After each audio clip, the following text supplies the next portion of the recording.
Begin by using a flathead screwdriver and removing the air intake to airbox tube, red arrow.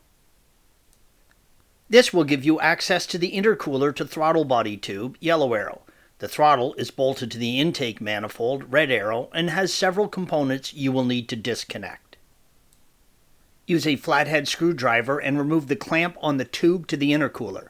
You will need to remove the tube completely and not just the rubber sleeve between the tube and the throttle body, as you will need the room to work when removing the bolts.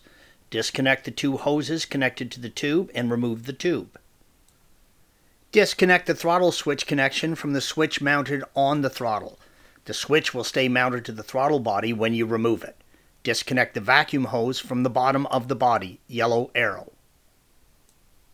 Rotate the throttle cable housing back, red arrow, with your hand and slip the throttle cable out from the housing, yellow arrow. Use a 5mm Allen and remove the 4 bolts holding the throttle body to the intake manifold, red arrows. You must make sure the Allen is well seated in each bolt. It is also a good idea to give each one a light tap with a hammer before trying to remove them. The steel bolt and the aluminum tends to corrode together. There is very little room around the throttle body to get an Allen socket in, so if you do not already own a set of long Allen keys, you should seriously consider buying one. If you strip out the lower bolts, you will probably need to remove the intake manifold to remove the bolts.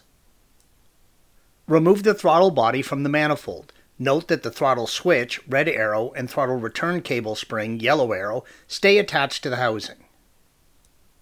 Clean the butterfly on the throttle, red arrow, along with the walls. Always replace the O-ring gasket between the throttle body and the intake manifold, yellow arrow.